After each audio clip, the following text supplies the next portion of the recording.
இனிய காலை வணக்கம் ஃப்ரெண்ட்ஸ். இன்றைக்கி வாய்ஸ் ஓவர் தான் கொடுக்குறேன். காலைல வீடியோ எடுக்கல. இன்றைக்கி நிறைய மழை பெஞ்சதுனால விட்டு விட்டு தான் வீடியோ எடுக்க முடிஞ்சுது. ஸோ அதனால் வீடியோவே வேண்டான்னு முடிவு பண்ணிட்டேன். ஸோ அது இல்லாமல் இன்றைக்கி போர்ட்டரில் பயங்கர பஞ்சாயத்து ஆகிடுச்சு வேறு. ஸோ என்ன நடந்துச்சுன்னு பார்ப்போம். இது ஃபஸ்ட் ஆர்டர் ஃப்ரெண்ட்ஸ். போர்ட்டர் தான். நங்கநல்லூரில் இருந்தேன். நங்கநல்லூர்லேருந்து மடிப்பாக்கத்தில் ஆர்டர் கொடுத்துருந்தாங்க. மடிப்பாக்கத்தில் 129 ரூபா நமக்கு வந்திருக்கு. ஸோ ஓகேன்னு சொல்லிட்டு எடுத்துட்டேன். 152 ரூபா ஆர்டர். அது சித்தாலப்பாக்கத்துக்கு. ஸோ சித்தாலப்பாக்கத்தில் பெரும்பாலும் ஆர்டர் நமக்கு ரிட்டன் வராது. இருந்தாலும் சரி காலைல ஃபஸ்ட் ஆர்டர் எடுக்கலாமேன்னு எடுத்துட்டேன் ஃப்ரெண்ட்ஸ். இதை நல்லா படிச்சுக்கோங்க. Porter order cancel by porter, no response from customer care. இது புரியுதா பார்த்துக்கோங்க. என்னென்னா, போர்ட்டரில் நம்ம ஆர்டர் ஒன்று எடுத்திருக்கேன் நான், 425 ரூபா பள்ளிக்கரணையில்.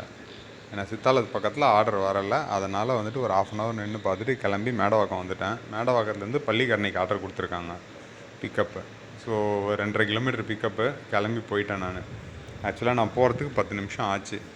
10 நிமிஷத்துக்குள்ளே பார்த்தீங்கன்னாக்கா நம்ம கஸ்டமர் கேரில் என்ன பண்ணிட்டாங்கன்னா, என் ஆர்டரை கேன்சல் பண்ணி அதை இன்னொருத்தருக்கு அசைன் பண்ணி இன்னொரு போர்ட்டர் டிரைவரும் அங்கே வந்து நிற்கிறாரு எனக்கு முன்னால். ஸோ இதில் ஒரு காமெடி என்னென்னா, எனக்கு வந்துட்டு கஸ்டமர் முதலே கால் பண்ணிட்டார். ஆர்டர் கிளிக் ஆனதுமே எனக்கு கால் பண்ணிவிட்டு, சீக்கிரம் வந்துடுங்க சார், 10 நிமிஷம் ஆகும்னு. பரவாயில்ல வந்துடுங்க, பிரச்சனை இல்லைன்னு சொல்லி வச்சுட்டாரு. நான் ஸ்பாட்டுக்கு மேப் ஆன் பண்ணிவிட்டு போயிட்டேன். என் ஆர்டரை கேன்சல் பண்ணது எனக்கு தெரியாது. ஆப்லேயும் காட்டல, லைவாக தான் இருக்குது. பட் கஸ்டமருக்கு அவரை மறுபடியும் அசைன் பண்ணியிருக்காங்க. இது கஸ்டமருக்கும் தெரியல, அந்த புதுசாக வந்திருக்கிற டிரைவருக்கும் தெரியல, 2வது அசைன் பண்ண டிரைவருக்கும் தெரியல. போனதுமே மெட்டீரியல் எடுத்து அவர் கையில் கொடுத்துட்டாங்க. கொடுத்துட்டு ஃபோன் நம்பர் செக் பண்ணிக்கிறேன்னு கஸ்டமர் கால் பண்ணியிருக்காரு. கால் பண்ணால் எனக்கு ரிங் வருது, அவருக்கு போகலை. ஸோ நான் அப்போ தான் தெருமுனையில் கட் பண்ணி உள்ளே போகிறேன். பார்த்தாக்கா ரிங் எனக்கு வருது, ஆனால் ஆர்டர் அவர் எடுத்திருக்காரு. கஸ்டமர் ஒரே கன்ஃபியூஷன் ஆகிட்டார். ஒரு கிளாரிட்டிக்கு வாங்கப்பான்னு சொல்லிட்டு மெட்டீரியல் வாங்கி உள்ளே வச்சுட்டாரு. இதுக்கப்புறம் நடந்தது தான் காமெடியே. என்னென்னா, கஸ்டமர் வந்துட்டு கஸ்டமர் கேர் கால் பண்ணி பேசுகிறாரு. இந்த மாதிரி 2 பேர் வந்திருக்கிறாங்க, நான் யார்கிட்ட அசைன் பண்ணியிருக்கேன், எனக்கு யார் டிரைவர் வந்திருக்காங்க அப்படின்னு கேட்டிருக்காரு. அப்போ நானும் போயிட்டாங்க. ஸோ அப்போ கஸ்டமர் கேரில் என்ன சொல்கிறாங்கன்னா, முதல்ல எடுத்தவரை நீங்களே கேன்சல் பண்ணிட்டீங்க, நீங்கள் 2வது ஆர்டர் போட்டிருக்கிறீங்க, 2வது ஆர்டர் போட்டிருக்கிறதுக்கு தான் இன்னொரு டிரைவர் வந்திருக்காரு, அவரை அதாவது என்ன வந்துட்டு திருப்பி அனுப்பிட சொல்லிட்டாங்க. இவர் என்ன சொல்கிறாரு, நான் ஃபஸ்ட்டு புக் பண்ணது அவர் தான், அவர் நம்பர் என் கையில் இருக்குது, திரும்ப 2வது நான் ஆர்டரே போடாமல் எப்படி இவர் வருவார் அப்படின்னு கேட்டதுக்கு, இல்லை சார் மாற்றி அசைன் ஆகிடுச்சு அப்படின்னு சொல்லி கஸ்டமர் கேரில் சொல்கிறாங்க. இதில் நடந்த காமெடி பாருங்கள். 100 ரூபா 150 ரூபா ஆர்டர்லாம் போடும்போது இந்த பிரச்சனை வரமாட்டேங்குது. 425 ரூபா 430 ரூபா கிட்ட வந்துச்சு ஆர்டர். 430 ரூபா ஆர்டர் போடும்பொழுது மட்டும் இந்த பிரச்சனை வருது. இது இன்றைக்கி மட்டும் இல்லை ஃப்ரெண்ட்ஸ். இது எனக்கு ஒரு 10 நாளாக இது கண்டினியூ ஆகிட்டு இருக்கு. எப்போல்லாம் 300 ரூபாய்க்கு மேலே ஆர்டர் விழுதோ அப்போல்லாம் ஆர்டர் கேன்சல் ஆகுது. எனக்கு முன்னால் இன்னொருத்தர் போய் நிற்கிறாங்க அங்கே. இது போர்ட்டரில் வேணுன்ட்டே பண்ணிக்கிட்டு இருக்காங்க. எனக்கு மட்டும் இல்லை, நிறைய பார்ட்னர்ஸ்க்கு பண்ணிக்கிட்டு இருக்காங்க. ஸோ இது என்ன எனக்கு பயங்கர கோவம் வந்துருச்சு. கஸ்டமர் தெளிவாக என்ன சொல்லிட்டாருன்னா, போர்ட்டர் மேலே எனக்கு நம்பிக்கை இல்லை, அதனால் நான் ஆர்டர் இதையும் கேன்சல் பண்ணுறேன், எனக்கு யாருமே எடுத்துகிட்டு போக வேண்டாம், இதை நானே எடுத்துகிட்டு போய் கொடுத்துக்கிறேன்னு சொல்லி ஆர்டரை கேன்சல் பண்ணிட்டார் கஸ்டமர். ஸோ இப்போ லாஸ் யாருக்கு? எனக்கும் லாஸு, புதுசாக வந்த டிரைவரும் ஒருத்தர் லாஸு, கம்பெனிக்கும் லாஸு. கம்பெனி ஒரு கஸ்டமரே இழந்துட்டாங்க. இதுதான் வந்துட்டு இன்றைக்கி போர்ட்டரில் பிரச்சனை நடந்துகிட்டு இருக்குது. ஒரு 10 நாளாக போய்கிட்டு இருக்குது இந்த பிரச்சனை. ஸோ இதுக்கப்புறம் என்னென்னா, அந்த புதுசாக வந்த பார்ட்னரு அவரும் கிளம்பிட்டார். நான் எனக்கு கோவத்தில் என்ன பண்ணிட்டேன், போர்ட்டரை ஆஃப் பண்ணிட்டேன் ஃப்ரெண்ட்ஸ். ஆஃப் பண்ணிவிட்டு அதுக்கப்புறம் கஸ்டமர் கேருக்கு மெசேஜ் சேட் பண்ணேன் ஃப்ரெண்ட்ஸ். அதுவும் வந்துட்டு ரெஸ்பான்ஸ் இல்லை. ரீசன் என்னென்னா, நம்ம ஆர்டர் கேன்சல் பண்ணியிருக்கிறதுனால அடுத்த ஒரு 1/2 hour 3/4 மணி நேரத்துக்கு அந்த கேன்சலேஷன் இது மட்டும்தான் வரும். ஸோ அதனால் வந்துட்டு கஸ்டமர் கேர் கால் பண்ணலான்னு என்ன ட்ரை பண்ணாலும் கேன்சலேஷன் இது தான் வருதே தவிர கஸ்டமர் கேருக்கு கால் பண்ணவும் முடியல, பேசவும் முடியல. ஸோ அந்த வெறுப்பில் தான் ஃப்ரெண்ட்ஸ் ஆஃப் பண்ணிவிட்டேன். ஆஃப் பண்ணிவிட்டு வீட்டுக்கு போயிட்டேன். ஒரு 1/2 hourல் வந்துட்டு நம்ம கிண்டியில் எனக்கு ஒரு ஆர்டர் தருவார் இல்லையா, அவர் தாம்பரத்துக்கு ஆர்டர் கொடுத்தாரு. 150 ரூபா வாங்கிட்டு அதை தாம்பரத்துக்கு எடுத்துகிட்டு போய் இறக்கி முடித்ததும் சரி வீட்டுக்கு போகலாமா இல்லை ஓட்டலாமான்னு யோசிக்கும்போது, சரி இன்னைக்கு இப்போ ஓட்டுறத தவிர மற்ற எல்லாத்தையும் வச்சு ஓட்டுவோன்னு சொல்லிவிட்டு போர்ஸோவையும் ரேப்பிடோவையும் ஆன் பண்ணேன் ஃப்ரெண்ட்ஸ்.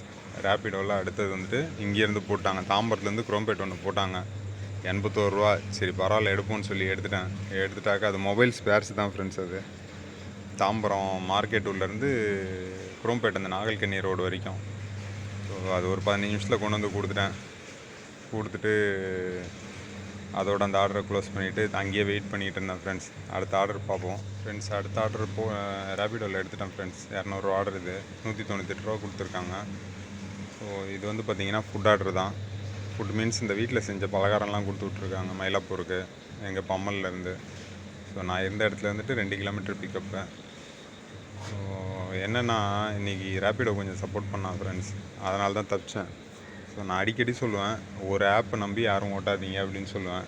ஸோ எப்போயுமே 2 ஆப் யூஸ் பண்ணுறது பெஸ்ட்டு. மினிமம் நான் 3 ஆப் யூஸ் பண்ணுறேன். ஸோ இன்றைக்கி போட்டர் வந்துட்டு சொதப்பி விட்டுட்டான். ஸோ இதுக்கப்புறம் ஒரு ஆர்டர் கேன்சல் ஆனதுக்கப்புறம் இன்றைக்கி பொழப்பே நாரே அடிச்சிருப்பான். ஸோ பட் எனக்கு இப்போ ரேப்பிடோ இருக்கிறதுனால இதை வச்சு நான் ஓட்டிக்கிட்டேன். போர்ஸோலையும் இன்றைக்கி அதிகம் ஆர்டர் விழலை. ஸோ இப்போ பார்த்திங்கன்னா இது வந்துட்டு மயிலாப்பூருக்கு. ஸோ உடனே ஆர்டர் கொடுத்துட்டான் ஃப்ரெண்ட்ஸ். ஒரு அரை மணி நேரம் கூட நான் நிற்கலை. ஸோ எந்த இடத்துலேருந்தே ஆர்டர் வந்துடுச்சு. ஸோ அடுத்த ஆர்டர் பார்ப்போம் ஃப்ரெண்ட்ஸ். பார்த்திங்கன்னா அடுத்த ஆர்டர் வந்துட்டு மயிலாப்பூரில் அதை க்ளோஸ் பண்ணிட்டாக்கா ஆழ்வார்பேட்டில் அடுத்த ஆர்டர் பிக்கப் போட்டாங்க. 2.5 கிலோமீட்ரு. பரவாயில்லன்னு சொல்லிட்டு வந்தேன். 100 ஆர்டர் அது. ஸோ பட் கஸ்டமர் பிளேஸ்க்கு பிக்கப்புக்கு வந்தப்போ பார்த்திங்கன்னா அவங்க ஆக்சுவலாக வந்து ஒரு கடையோட கஸ்டமர் எனக்கு ஆர்டர் போட்டிருக்காரு.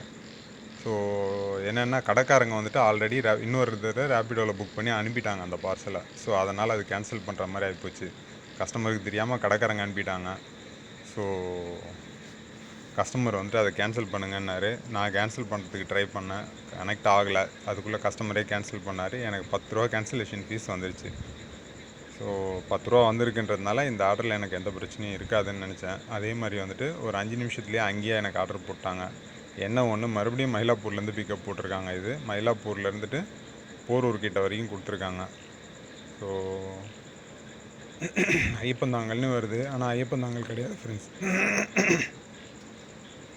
அது ஐயப்பந்தாங்கல் கிடையாது ஃப்ரெண்ட்ஸ். ஸோ இது வந்துட்டு போரூர் கிட்ட. இதுவும் ₹200 தான். ஸோ பரவாயில்ல, இன்றைக்கி ஓட்டிட்டோம் ஓரளவுக்கு. பட் ஆனால் அதுக்கப்புறம் எனக்கு ஆர்டர் வரல ஃப்ரெண்ட்ஸ். அங்கே போயிட்டு என்னென்னா போர்ட்டர், ரேப்பிடோ, போர்ஸோ 3மே ஆன் பண்ணி வச்சுருந்தேன். ஆர்டரே வரல. வீட்டுக்கு வந்துட்டேன். நான் 1 ஹவர் நின்று பார்த்துட்டு சரி வேலைக்கு ஆகுதுன்னு சொல்லிட்டு போரூர்லேருந்து கிளம்பி வீட்டுக்கு வந்துட்டேன். வந்ததுக்கப்புறம் பார்த்தோன்னா பாதி வழி வந்ததுக்கப்புறம் ஐயப்பந்தாங்கல்ல இருந்துட்டு கிண்டி ஒரு ஆர்டர் போட்டிருந்தாங்க போர்ஸோவில். சரி திரும்ப போயெலாம் எடுக்க வேணான்னு சொல்லிட்டு கிளம்பி வந்துட்டேன் ஃப்ரெண்ட்ஸ். இருந்த வெறுப்பில் இன்றைக்கி போதுன்னு ஓட்டிட்டேன். எனக்கு வந்துட்டு அந்த மற்ற ஆப் வந்து சப்போர்ட் பண்ணதுனால இன்றைக்கி நான் ஓரளவுக்கு மேனேஜ் பண்ணிட்டேன். என்னென்னா எனக்கு பெட்ரோல் இன்றைக்கி ₹120 கூட ஆயிருக்காது. ஸோ நான் ஓட்டினது பார்த்திங்கனாக்கா ஒரு ரேப்பிடோவில் ₹500 ஓட்டியிருக்கேன். மற்றதில் 120, 150, ₹270, 500, ₹750 ஓட்டியிருக்கேன் ஃப்ரெண்ட்ஸ். ₹150 பெட்ரோல் போச்சுன்னா ₹600 ஃப்ரெண்ட்ஸ். இன்றைக்கி பரவாயில்ல. இன்றைக்கி காலையில் 1 ஹவர் 1.5 மணி நேரம் வேஸ்ட் பண்ணதுக்கு பரவாயில்ல. பட் இதே நான் போட்டர் மட்டும் நம்பியிருந்தேன்னா எம்டியாக தான் உட்காந்துட்டு இருந்திருக்கணும். நைட் வரைக்கும் ஆர்டரே கொடுத்துருக்க மாட்டான், சாவடிச்சிருப்பான் போட்டு. ஸோ அதனால் பார்த்துக்கோங்க ஃப்ரெண்ட்ஸ். ஆல்ரெடி நான் சொல்லியிருக்க மாதிரியே தான். நேற்று நான் ஓட்டலை ஃப்ரெண்ட்ஸ், அதனால தான் நேற்று வீடியோ போடல. ஸோ மறுபடியும் நாளைக்கு வீடியோவில் கண்டினியூ பண்ணுவோம். சேனலை சப்ஸ்கிரைப் பண்ணிக்கோங்க, வீடியோவை லைக் பண்ணிக்கோங்க ஃப்ரெண்ட்ஸ். Thank you friends.